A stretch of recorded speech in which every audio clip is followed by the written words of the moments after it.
I'd like to get started by focusing right in this area, this particular kind of massage. Focuses on the abdomen. I'd like to just map out our boundaries real quick. So, right here,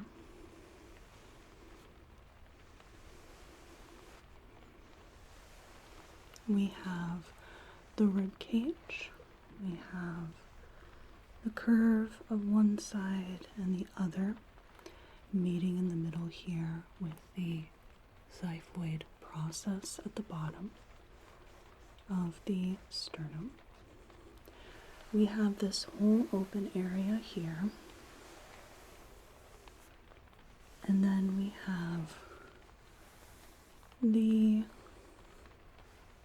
crest of the pelvis, iliac crest, right in here. Everything in this area here is what we're going to be working with. And I'll only about go as far as right in here. So it's going to be this sort of area. Is that okay with you? Okay, excellent. So this massage is done without any oil. It is generally done on skin, but I can do this with the drapery just fine. And I'd love to tell you a little bit about my massage while we do this. Okay. Alright, so first thing, I'm just going to assess the abdomen, and you just tell me if there are any sore spots, any pain, any tenderness. So this kind of massage here, this modality of my massage, is a more modernized version that was brought to the Western world by a person named Rosita Arvigo. Are you experiencing any pain or discomfort as I'm pressing around? Okay, so now I'm just going to very gently warm things up. I'll be putting a little bit of my own techniques just to help bridge a bit, like this gentle stroking to warm up the area.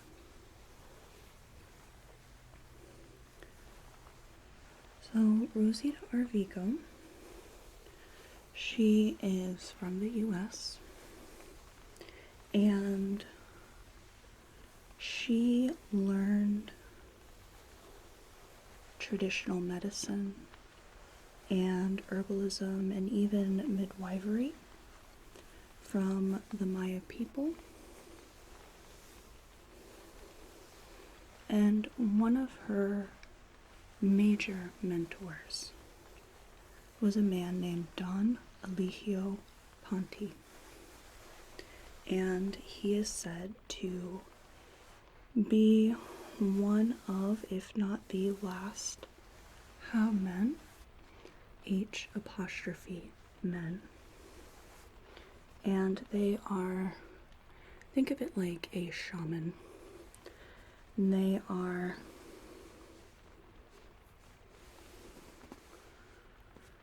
traditional medicine men, shamans of the Maya. I'm going to go in with my fingertips here. This is not a very firm massage, but quite gentle. And we're going to work from the bottom boundary up.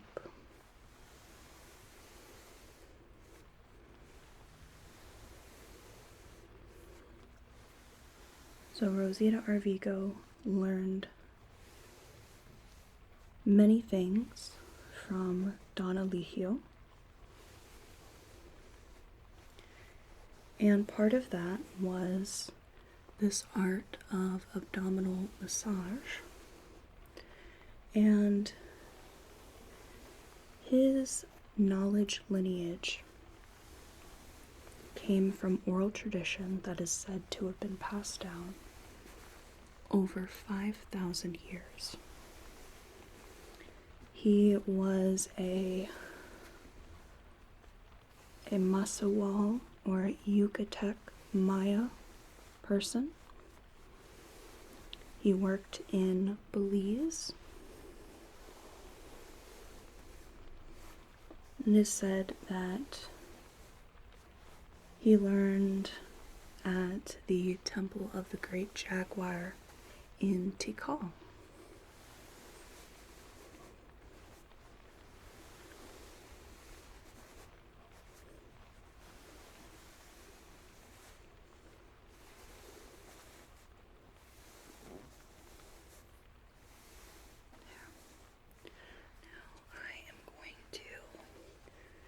Use my fingers to do these sort of raindrop movements, little raindrop taps up the body.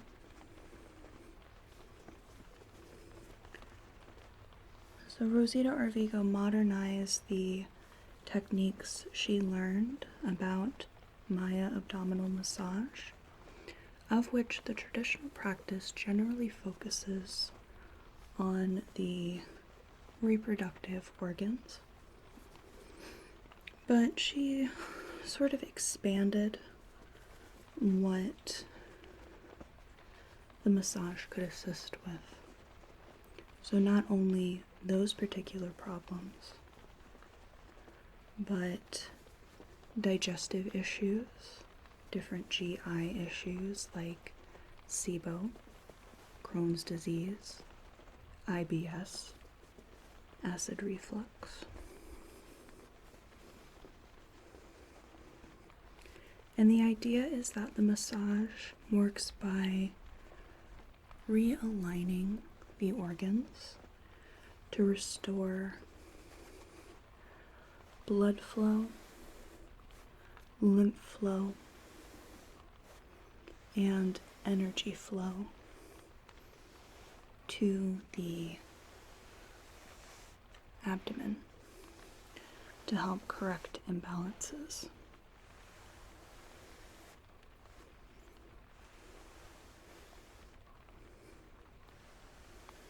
Now my pressure here is essentially just barely moving the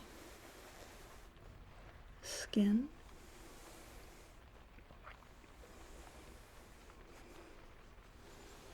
We're not really going hard at it, but instead we are just gently manipulating the internal organs a little bit.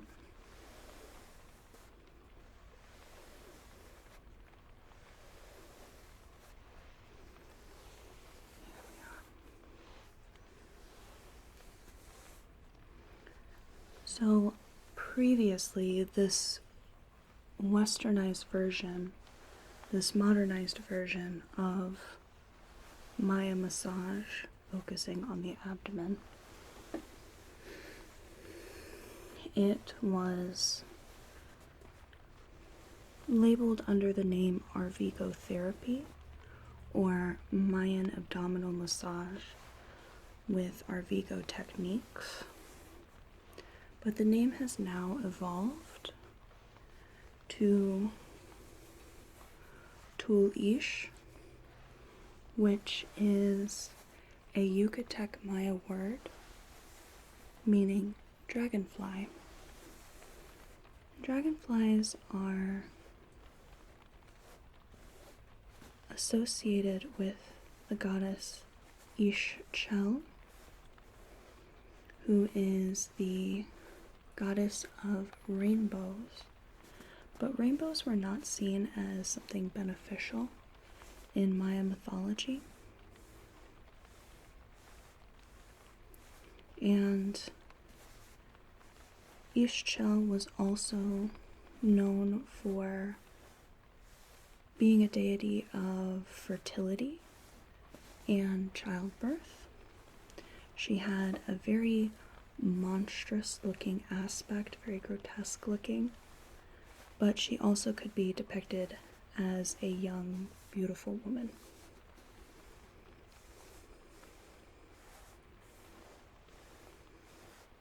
So now this is often referred to as Tul'ix Therapy, although since so many people use the term Arvigo Therapy, Arvigo Techniques, that one is still valid, but now there is a centering of an indigenous name on an indigenous practice. I'm just using my fingers to very gently make these sort of zigzag motions from the xiphoid process here to the navel, and I'm using a very light pressure to start, barely touching, and then as I zag and zig down, we're going to really increase the pressure. So think of it like going from 1 to 5 or 2 to 6, and then we'll come back up, and with each zig and zag, we reduce the pressure.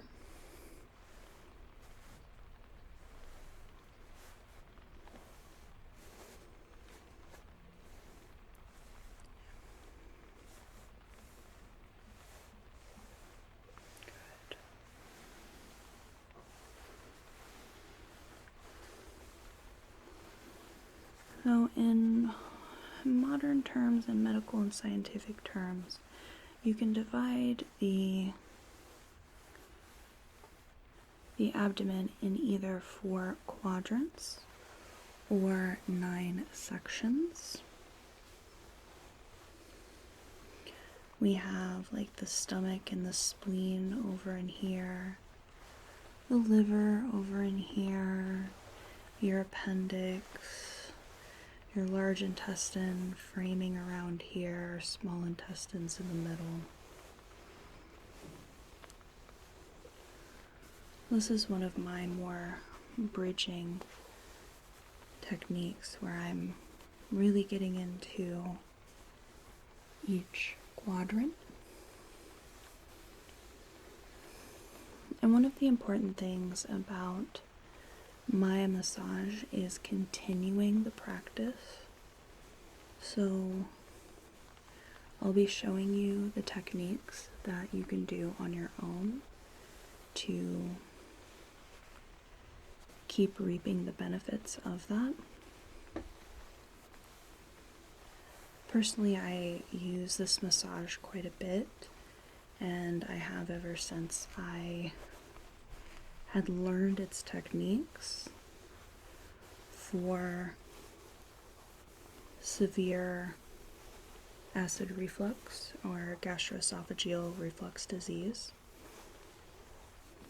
Mine is not, it's not managed by the most medication my body can tolerate, so I have to try to employ other methods as well to keep that in check.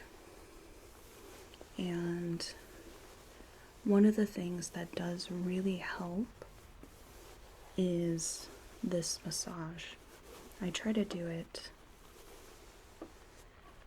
in the morning and at night, so before I eat and then after the last meal of the day.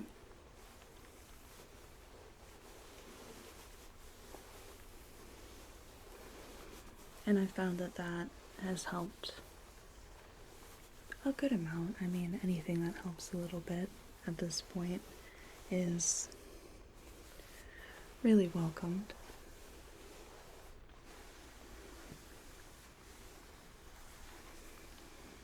But sometimes it's nice to just focus on the abdomen, even for way of pure relaxation. is this is an area that in a traditional massage we generally don't touch. This is a very vulnerable area. It's a site where our organs are not protected, like in the rib cage here. And that can make people really nervous to both touch this area and be touched in this area.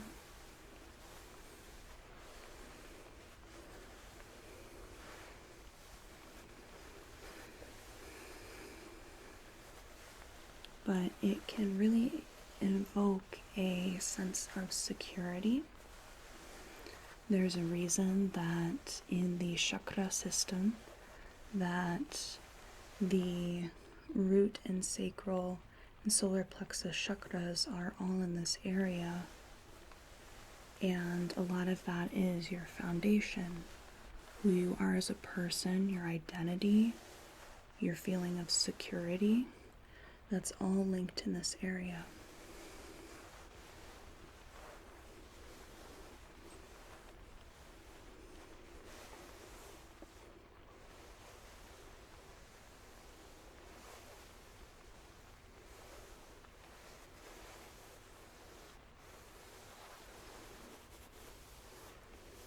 Oh, it can be quite a beneficial area to focus on. Certainly one that doesn't get a lot of love. Usually the only time we think about our abdominal organs is when they're giving us trouble for one reason or another.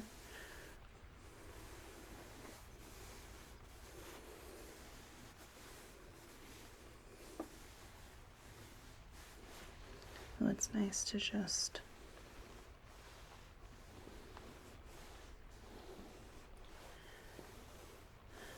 do a little bit of massage, bring a bit of warmth, relaxation, security, safety, these little bits that are very important. There's also such a thing as a link between the GI system and the brain. Oftentimes you'll see comorbidities with mental conditions, neurodevelopmental conditions, and GI issues. And more, we're seeing more links between the two. I believe I've seen that the gut is sometimes referred to as the second brain, although that might not be more of a scientific designation.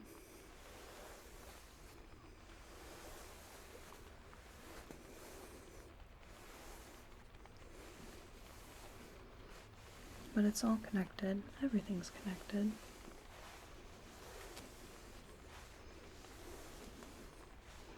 It's hard to feel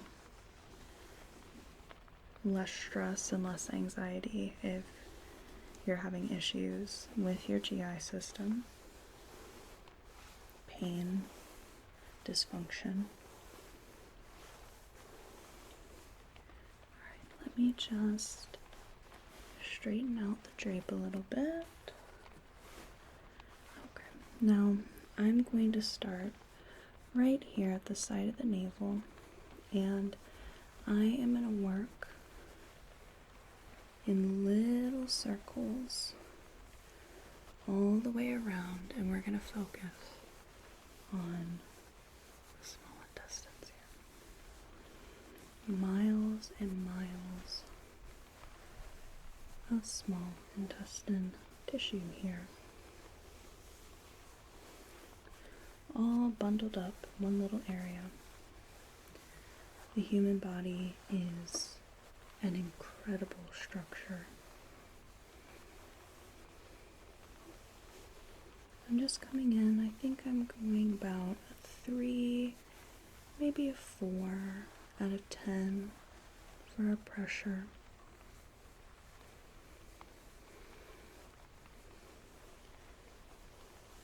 we're just going to circle around for a while.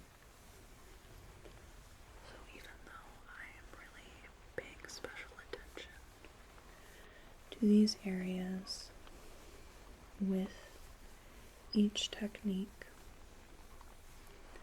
with the self-massage that I will show you,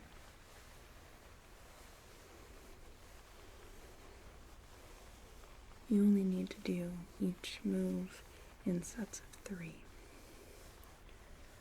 But this is a small area,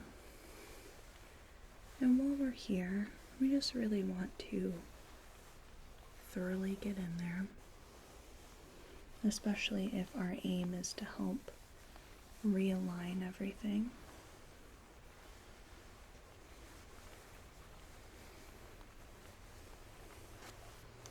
Switching to the other hand, gentle circles all the way around.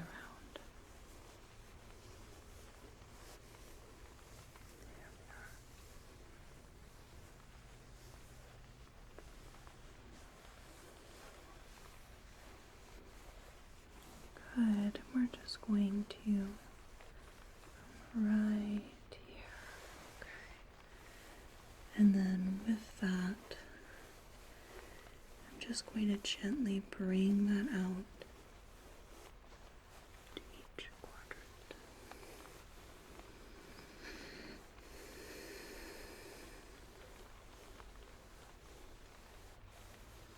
I had worked to bring the tissue from the lateral edge of the body to the midline at the navel. So now I'm using these little circles to bring things from the medial line to the lateral edge, balancing everything out.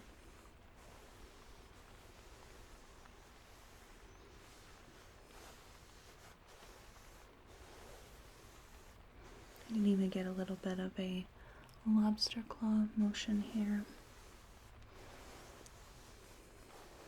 where I use my thumb along the waist and the rest of my hand can make these sweeps and pull the tissue in.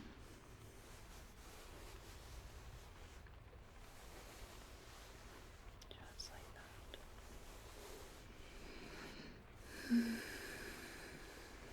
You might find yourself just taking deeper and deeper breaths.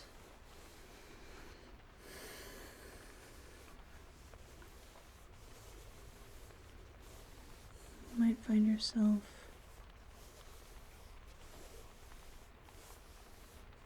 having a yawn. Maybe you start getting the slow blinks where you close your eyes to blink, but the time just increases when you open your eyes.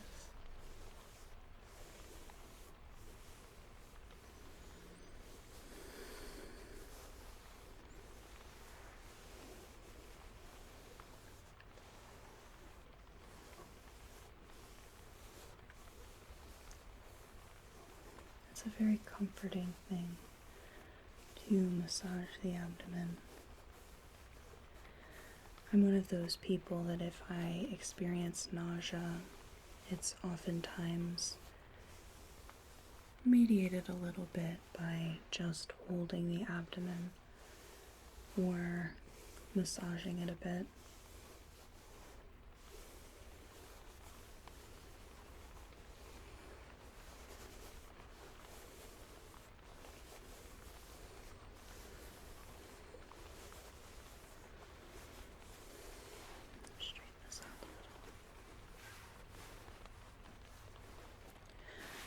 Get a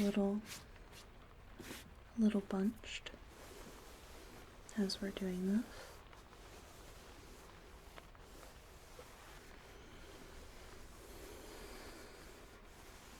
And now the lower, let's see, that's the right quadrant on you, on your side.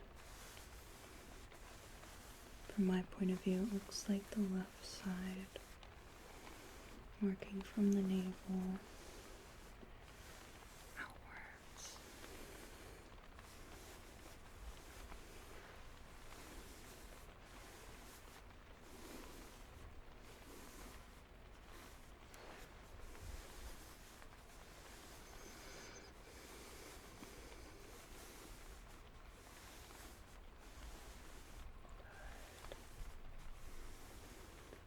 How is the pressure and the rhythm for you?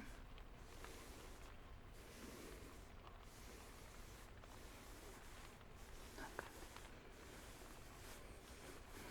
It shouldn't get too intense because I'm really trying to keep it quite light, but if I go over an area that doesn't feel quite right, do let me know. I know that's somewhat implied, but I just want to remind you.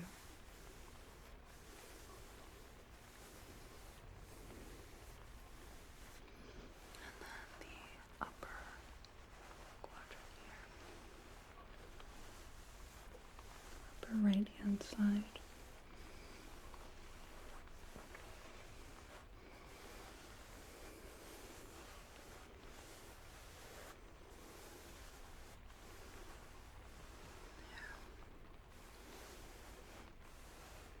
All the way up to the rib cage, maybe getting just a little bit underneath. This area, this big area, is primarily the liver.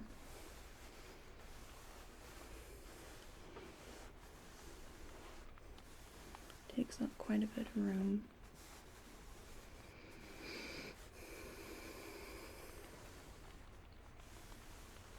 There we are. Good.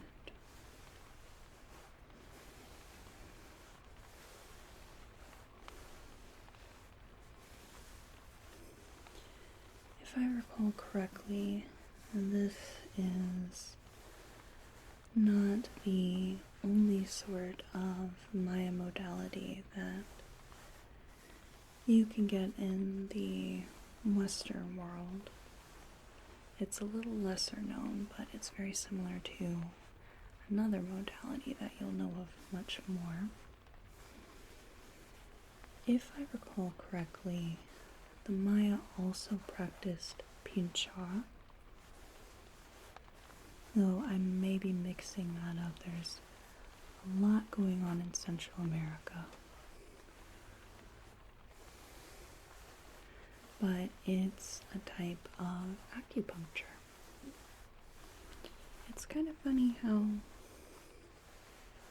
a lot of civilizations developed similar kinds of medicine and myths and even creatures from mythology while being thousands and thousands and thousands of miles from each other, or at even completely different points of time.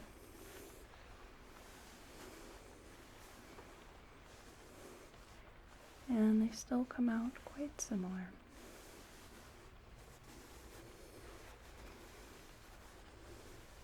There are quite a few interesting things about Maya culture, Maya mythology. I mean, even just the late great stone cities are breathtaking. My mama got to see a little bit of the city of Tulum, which was actually, even when the Spanish had arrived, had still kind of been inhabited. Most of the stone cities were abandoned by 900 CE. Lots of drought. There's probably famine, maybe warfare. But some of them, there were still people there. So we have a last couple of techniques to do, and I'm going to use my hand here and just with my fingertips. I'm going to make small circles, very gradually growing in size and scope.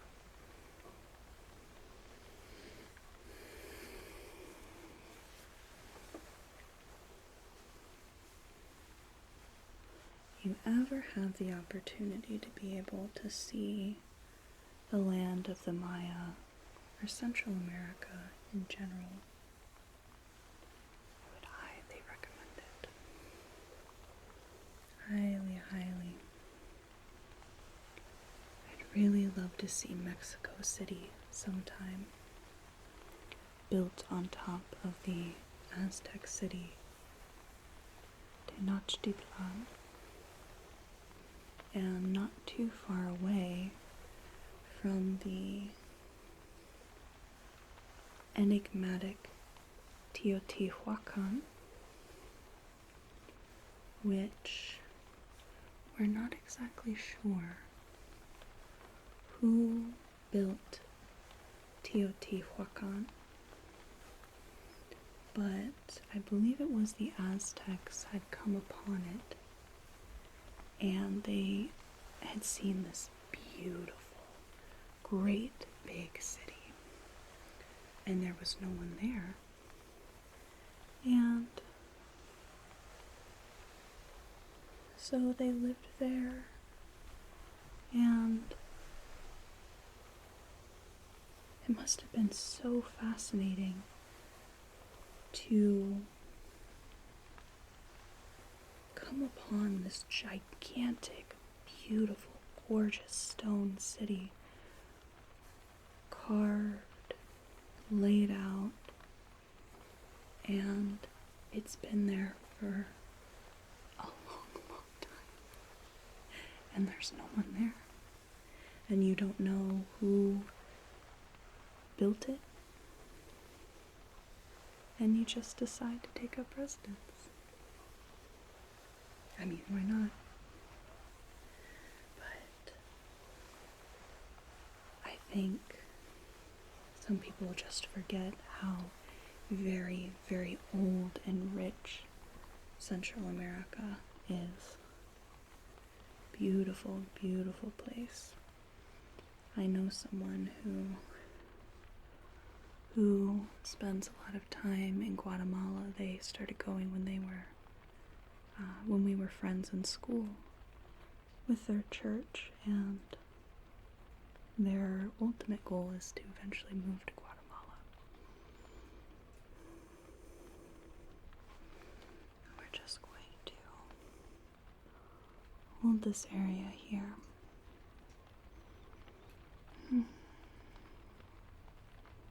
Just letting the warmth of my hands permeate the skin, the tissue, supporting. I can have you just take a deep breath in and out. Deep breath in and out. Deep breath in.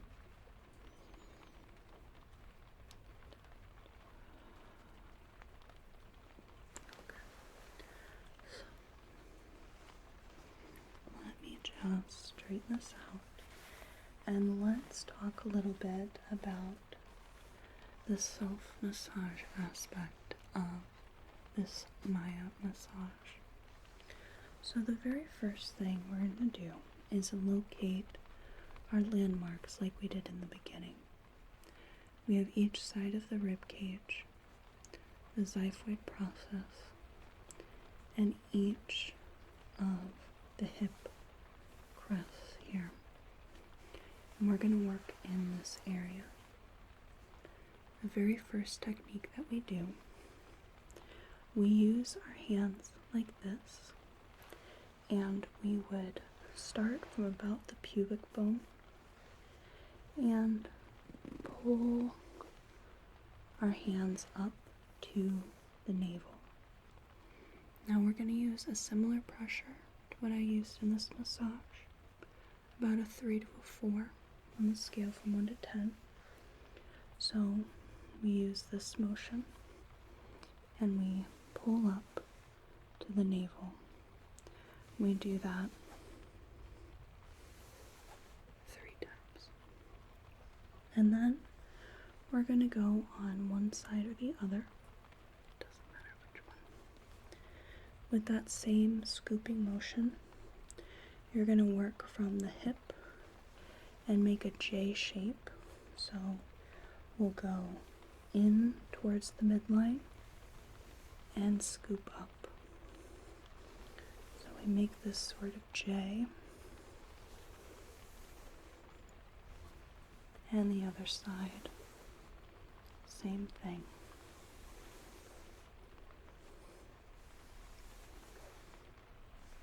Now, we'll do this for a total of 3 times.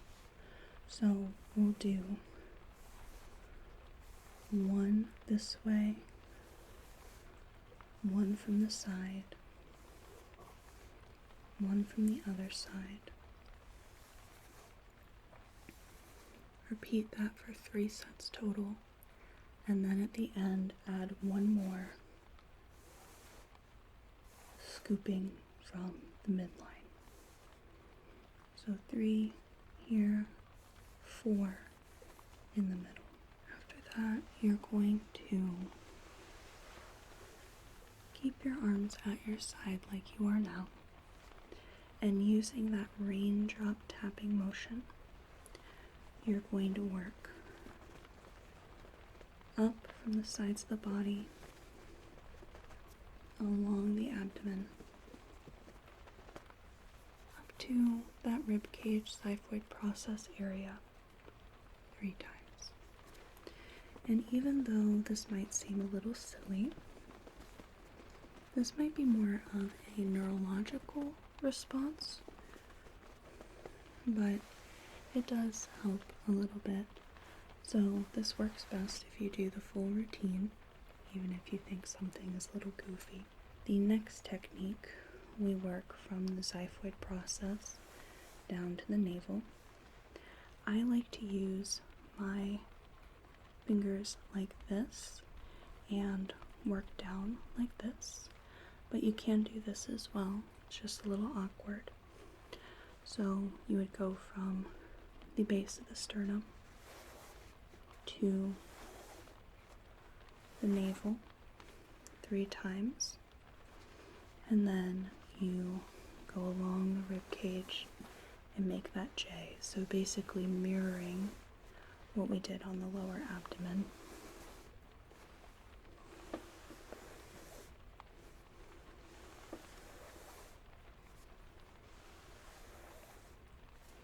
And we do that again 3 sets, ending with a 4th move in the middle here. Next, we're going to again focus the xiphoid process and the navel. This time we're going to work in a zigzag along that midline. So you're going to start at the xiphoid process with almost no pressure at all, and as you work down, you're going to increase the pressure to where you'll really be digging in to the navel. So we just do these little zags, but as we get lower, we get really deep. We come back, gradually lighten the pressure. We do this 3 times.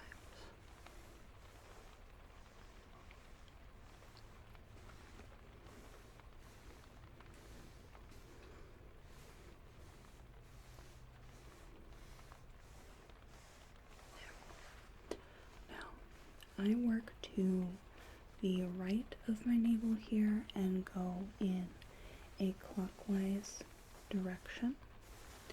So you'll take your hands like this and make these sort of little loops, almost as if you were doodling, and you're going to circle around the navel,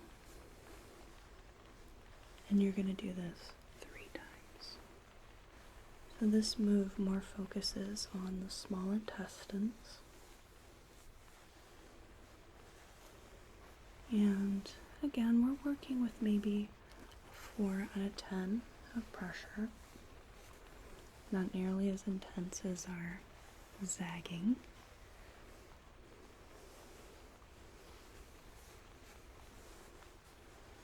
And then when we're done there, I start in the same place.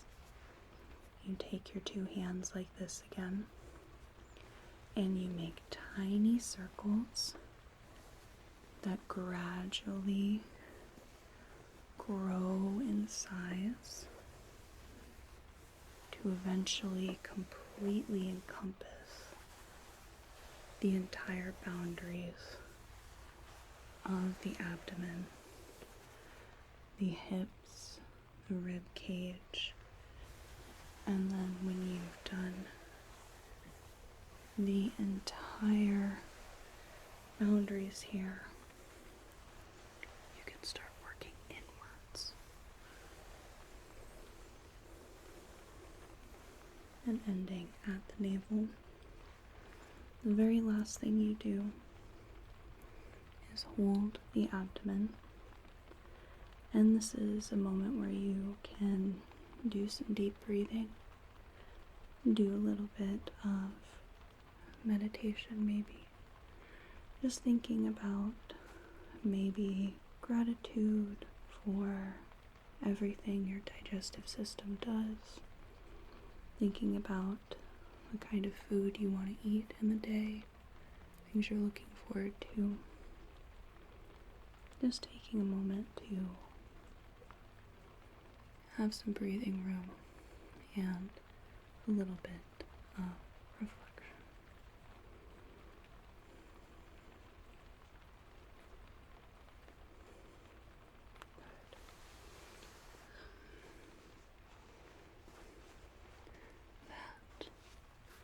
That is the conclusion of the Maya massage, formerly known as Mayan Abdominal Therapy with Arvigo Techniques, Mayan Massage with Arvigo Techniques, Arvigo Therapy, and is now more generally known as Tul'ix Therapy.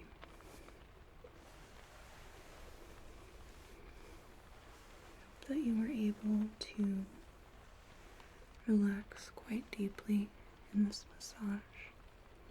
I hope that you have a whale of a day and a good rest of your night. Thank you. Thank you so much for watching. I really appreciate it. A big thank you to my patrons on Patreon, without which I wouldn't be able to make these videos. If you'd like to help support the channel, I have a link to my Patreon in the description box below. I offer perks like early access and ad-free access to videos, Patreon exclusive videos, and audio downloads of all my content. Thank you for being here. I hope you have a whale of a day and a good rest of your night.